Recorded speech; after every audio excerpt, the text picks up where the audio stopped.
Hello दोस्तों, YouTube में आपका स्वागत है। मैं हूं आपका दोस्त राजू कुमार। चलिए आज हम लोग अपने क्लास को आगे बढ़ाते हैं। तो क्लास कंटिन्यू नहीं दे पा रहे हैं क्योंकि थोड़ा होली भी आ गई थी और उसके बाद जो है तबीयत का इशू आ गया था, जो आपको दिख भी रहा होगा। तो हम लोग जो क्लास छोड़े थे उपराष्ट्रपति को पूरा करके और वहीं से कंटिन्यू आगे बढ़ते हैं। और अभी आज का जो टॉपिक है, जो आप लोगों का क्लास है, ये भारत के महान्यायवादी के ऊपर है। भारत के महान्यायवादी यानी कि अटॉर्नी जनरल ऑफ इंडिया। और ये जो भारत के महान्यायवादी हैं, इनका जो उल्लेख है संविधान के भाग 5 में और आर्टिकल 76 यानी कि संविधान के भाग 5 के अनुच्छेद 76 में इनका वर्णन मिलता है, भारत के महान्यायवादी का यानी कि अटॉर्नी जनरल ऑफ इंडिया का। तो आज हम लोग जानेंगे कि महान्यायवादी को की नियुक्ति कैसे होती है, उनके लिए योग्यता क्या चाहिए, उनके कार्यकाल क्या होते हैं, उनके अधिकार क्या क्या होते हैं, विशेष अधिकार क्या मिला हुआ होता है। ये सभी बात जानेंगे आज के क्लास में। महान्यायवादी के बारे में छोटा सा 10 मिनट का शायद क्लास होगी, जिसमें कि महान्यायवादी को विस्तार पूर्वक जानेंगे। जितना कुछ बताया जाएगा आप लोगों को, उसी में से कोई न कोई क्वेश्चन आपको एग्जाम में देखने को मिलेगी। अगर महान्यायवादी से क्वेश्चन उठेगा तो आपसे नहीं छूटेगा, समझ गए। महान्यायवादी से क्वेश्चन उठेगा तो आपसे नहीं छूटेगा। ओके, तो आइए जानते हैं महान्यायवादी को आगे क्रम में। एक बात और, आप लोग जितने भी स्टूडेंट ग्रुप में जुड़े हुए हैं, सभी लोग नोट्स नहीं भेज रहे। इसका मतलब आप लोग सीरियस नहीं है। कुछ स्टूडेंट ही नोट्स भेज पा रहे हैं, जिनका हम नोट्स देखते हैं तो अच्छा भी लगता है। और जो नए स्टूडेंट हैं इस ग्रुप में, या नए कोई अगर इस क्लास से जुड़े हैं, तो आप उस ग्रुप में जुड़ जाइए जहाँ पे हम नोट्स स्टूडेंट के द्वारा डाला जाता है। तो वहाँ पे आपको सारा फैसिलिटी मिल जाएगा। और संडे को लाइव क्लास भी लेते हैं, जिसमें कि जो भी डाउट आपके मन में हो, या कोई क्वेश्चन में डाउट हो, कोई टॉपिक में डाउट हो, आप हमसे क्लियर करवा सकते हैं, तो आपको सेटिस्फेक्शन मिल जाएगी। ठीक है, तो नए बच्चों के लिए इन्फॉर्मेशन थी और पुराने वाले के लिए वार्निंग थी कि आप नोट्स डाला करो। ठीक है, चलिए महान्यायवादी के ऊपर चर्चा कर लेते हैं कि महान्यायवादी के बारे में क्या क्या उल्लेख किया गया है।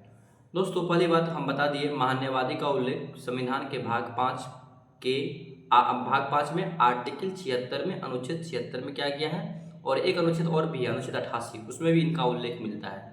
अनुच्छेद 76 और अनुच्छेद 88 में, तो अनुच्छेद 76 में समझिए इसका 80% वर्णन है, और 20 ने 10% मान चलिए आर्टिकल 88 है, अनुच्छेद 88 है। तो महान्यायवादी का जान लीजिए कि महान्यायवादी बनता कैसे है, कि महान्यायवादी और इसमें कौन कौन अधिकारी होते हैं। जो महान्यायवादी होते हैं दोस्तों, महान्यायवादी को भारत का सर्वोच्च कानूनी अधिकारी या विधिक अधिकारी कहा जाता है। मतलब कानून के मामले में अगर सलाहकार, सर्वोच्च सलाहकार कहा जाए सरकार के, तो यही होते हैं, महान्यायवादी ही होते हैं, यानी कि अटॉर्नी जनरल ही होते हैं, सर्वोच्च कानूनी ज्ञाता। इन्हीं के सलाह से राष्ट्रपति अपना मामला को कहीं पे रख पाते हैं, सरकार रखवाते हैं। तो जो 1987 में दोस्तों एक एक्ट था 1987 के अधिनियम के अनुसार 3 विधिक अधिकारी की बात की गई। कितने? 3। एक तो महान्यायवादी का हेल्प करने के लिए सॉलिसिटर जनरल की नियुक्ति की जाती है, सॉलिसिटर जनरल की, और सॉलिसिटर जनरल की हेल्प के लिए एडिशनल सॉलिसिटर जनरल की नियुक्ति की जाती है। इस प्रकार से अगर देखें तो 3 विधिक अधिकारी हो गए, महान्यायवादी, सॉलिसिटर जनरल और एडिशनल सॉलिसिटर जनरल, 3 विधिक अधिकारी हो गए। अब जानिए कि इन ये पद के लिए योग्य कौन कौन हो सकते हैं, मतलब योग्यता क्या है महान्यायवादी बनने के लिए। दोस्तों, महान्यायवादी बनने के लिए वही योग्यता की आवश्यकता होती है जो सर्वोच्च न्यायालय में न्यायाधीश बनने के लिए मांगी जाती है।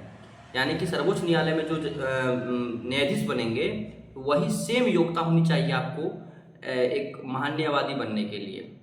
तो क्या क्या होना चाहिए जान लीजिए। भारत का नागरिक तो होना ही चाहिए, और सर्वोच्च कानून का जो ज्ञाता होना चाहिए राष्ट्रपति के नज़र में।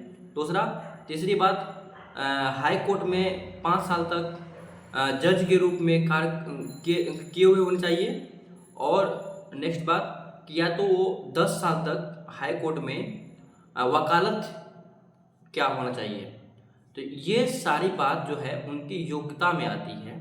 अगर वो 5 साल तक जज रह गए हाई कोर्ट में, या 10 साल तक वकील मतलब वकालत किए हैं हाई कोर्ट में, या राष्ट्रपति के नज़र में जाना माना कानून ज्ञाता हो और भारत के नागरिक हो, ये अगर कंडीशन को फुलफिल कोई व्यक्ति करते हैं तो वो महान्यायवादी के लिए नियुक्त यानी कि अपॉइंटमेंट हो सकते हैं राष्ट्रपति के द्वारा। ठीक है, अब योग्यता की बात कर लिए हम। योग होगा, अगर योग होगा तो उसको नियुक्ति कौन देगा, अपॉइंटमेंट कौन करेगा महान्यायवादी के पद पे।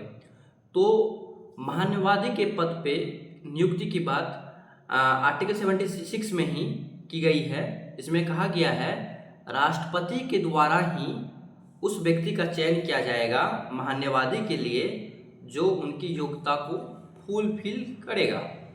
तो साफ शब्दों में कहे, अगर सरल शब्दों में कहे, महान्यायवादी की नियुक्ति यानी महान्यायवादी जो अटॉर्नी जनरल हैं उनकी अपॉइंटमेंट हमारे प्रेसिडेंट के द्वारा किए जाते हैं। कहने का तात्पर्य है जो महान्यायवादी होंगे उनकी जो अपॉइंटमेंट होगी यानी नियुक्ति होगी वो राष्ट्रपति महोदय करेंगे। क्लियर? पहला बता दिए कि योग्यता क्या क्या है, दूसरा बता दिए नियुक्ति की बात। योग रहेंगे तब नियुक्ति पाएंगे, नियुक्ति पाएंगे तो फिर आपको कार्यकाल भी निर्धारण होगा आपका कि आप कितने साल के लिए नियुक्त हुए हैं। अब तीसरा बात करते हैं कार्यकाल की, मतलब उसकी कार्य अवधि कितने सालों की होती है। दोस्तों, इनके संविधान में कहीं भी उल्लेख नहीं किया गया है कार्यकाल को लेके कि कितने साल तक कार्यकाल, इनका फिक्स कार्यकाल नहीं रखा गया है। ये इनके जो कार्यकाल हैं वो राष्ट्रपति के इच्छा पर निर्भर करते हैं। उनके पश्चात पर्यंत वो अपने पद पे आसीन रहेंगे। जब तक राष्ट्रपति चाहेंगे तब तक महान्यायवादी अपने पद पे आसीन रहेंगे। जब चाहेंगे तब राष्ट्रपति महान्यायवादी को उनके पोस्ट से हटा सकते हैं, उनके पद से हटा सकते हैं। But term and condition apply. क्या है टर्म एंड कंडीशन? 1987 के अधिनियमानुसार किसी भी महान्यायवादी को हटाने के लिए राष्ट्रपति महोदय को 3 माह पूर्व नोटिस भेजना होगा। कितना माह पूर्व? 3 माह पूर्व नोटिस भेजना होगा और उसमें बताना, उल्लेख भी करना होगा किस कारण से हटाया जा रहा है। ये सभी बात जो है उनके कार्यकाल को लेके है, उनकी फिर कार्यकाल में कैसे हटाया जाएगा उन बातों को लेके है। अब हम लोग जान लेते हैं कि महान्यायवादी के अधिकार क्या क्या अधिकार दिए हुए। देखिए दोस्तों, हम शुरुआत में ही बताए कि महान्यायवादी जो होते हैं वो सर्वोच्च कानून ज्ञाता होते हैं, सर्वोच्च कानून अधिकारी होते हैं, विधिक अधिकारी होते हैं। तो उसी से आपको मालूम चल गया होगा कि कानूनी मामले का जितना भी सरकार की तरफ से कार्य होगा वो सारे कार्य को कौन करेंगे? महान्यायवादी ही करेंगे, सॉलिसिटर जनरल ही करेंगे और एडिशनल सॉलिसिटर जनरल ही करेंगे। तीनों एक दूसरे के पूरक होते हैं और नीचे वाले जो होते हैं ऊपर वाले के सहायक के रूप में होते हैं, असिस्टेंट के रूप में होते हैं। तो ये जान लीजिए जो महान्यायवादी का अधिकार है, शक्ति है, ये है कि सरकार के ऊपर अगर कोई भी केस होता है, जब पब्लिक या कोई कंपनी या किसी के माध्यम से सरकार के ऊपर कोई केस आ गया, कोई तरह का विवाद खड़ा हो गया, तो उस विवाद का निपटारा करने के लिए, उस केस का निपटारा करने के लिए सरकार की ओर से महान्यायवादी ही उतरेंगे न्यायालय में। देश के, भारत के किसी भी न्यायालय में फैसला में सरकार की ओर से भाग लेने का अधिकार है, सरकार के ओर से बहस करने का अधिकार महान्यायवादी को है। अगर वो राज्य के होंगे तो राज्य में महाधिवक्ता होता है, आप लोग को हम पढ़ाएंगे, एडवोकेट जनरल के बारे में भी पढ़ाएंगे। राज्य में महाधिवक्ता का काम होता है, लेकिन केंद्र सरकार का जितना होता है वो महान्यायवादी ही करते हैं। केंद्र सरकार का जितने भी केस लड़ेंगे सरकार की ओर से, राष्ट्रपति की ओर से, वो सभी केस सरकार की सहमति से यही लड़ेंगे। कौन? आपके महान्यायवादी। तो आप लोग को समझ में आया होगा। और नेक्स्ट अधिकार क्या है? अधिकार इनको ये है, आर्टिकल 88 यानी अनुच्छेद 88 के तहत ये अधिकार प्रदान किया गया है कि संसद के सदन में, जो संसद है हमारे, उनके लोकसभा हो या राज्यसभा हो, उन दोनों सदन में वो बैठ सकते हैं, भाग ले सकते हैं, भाषण दे सकते हैं, कोई कमेटी के मेंबर भी बन सकते हैं, लेकिन मत देने का उसको अधिकार नहीं है। लेकिन सब कुछ वो एक जो लोकसभा का राज्यसभा के मेंबर होते हैं उसका सारा लाभ उठा सकते हैं, सिवाय किसके, मत देने के। केवल वोट डालने का अधिकार नहीं है, बाकी वो सब अधिकार प्राप्त है जो अधिकार एक संसद को प्राप्त होता है, संसद में सांसद जी को प्राप्त होता है। दोनों सदन की बात करते हैं हम, लोकसभा के भी और राज्यसभा के भी। ठीक है, तो ये बातें हो गई। और आगे की बातें, अब सैलरी की बात करते हैं। भैया कोई भी काम करेंगे तो बिना पैसे की थोड़ी करेंगे, तो सैलरी क्या है? देखिए, सैलरी का भी जिक्र कहीं नहीं किया गया है कि आपका एक फिक्स सैलरी जैसे होता है किसी भी सरकारी पद के लिए, तो ऐसा कोई फिक्स सैलरी नहीं है। उनके कार्य के आधार पे सैलरी तय होती है। जितने ज़्यादा कार्य करेंगे उतने ज़्यादा राष्ट्रपति महोदय के द्वारा सैलरी को निर्धारित किया जाएगा, क्या सैलरी मिलनी चाहिए, और बाकी फैसिलिटी मिलती है। तो ये सभी बात है। और इसको नेक्स्ट अधिकार में एक बात और, जो मान्यवादी होते हैं, अटॉर्नी जनरल होते हैं, वो प्राइवेट प्रैक्टिस भी कर सकते हैं। किसी निजी कंपनी या निजी व्यक्ति की ओर से भी वो सुनवाई में भाग ले सकते हैं, वकालत कर सकते हैं, क्योंकि वो प्योर सरकारी नहीं होते हैं। और दूसरी बात, लेकिन प्राइवेट प्रैक्टिस करेंगे, लेकिन प्राइवेट प्रैक्टिस में अगर कोई मामला फौजदारी हो, क्रिमिनल मामला हो, तो उसमें राष्ट्रपति के सलाह के बाद ही वो उस मामला की वकालत कर सकते हैं।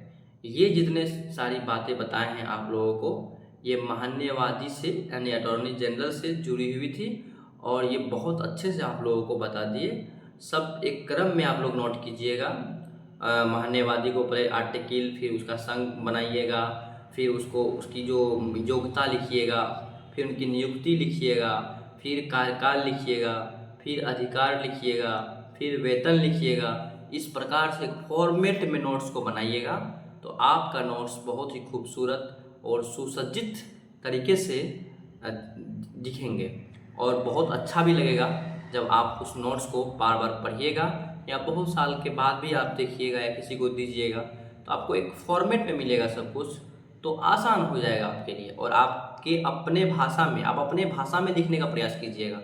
मेरे भाषा हम तो बता देते हैं, एक्सप्लेन करते हैं, उसमें से आप छांट के अपने भाषा को प्रयोग कीजिएगा, अपने भाषा का प्रयोग कीजिएगा, जो और आपके नोट्स का शोभा को बढ़ा देगा।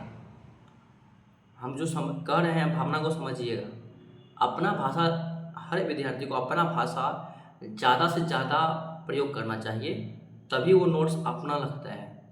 टीचर की बातों को हूबहू लिख लेना, या कोई किताब, तो वो तो किताब में भी लिखी हुई रहती है, तो फिर नोट्स का क्या मतलब है? तो ये सभी बातें आप लोग ध्यान रखिएगा और अच्छे से पढ़ाई करते रहिएगा। चुनावी वर्ष है, बिहार में वैकेंसी की बौछार है। हम आप सभी के लिए शुभकामनाएं, जल्दी आप लोग भी सफल हो। तो चलिए नेक्स्ट वीडियो में मिलेंगे नेक्स्ट टॉपिक के साथ। अभी लेते हैं विदा। जय हिंद।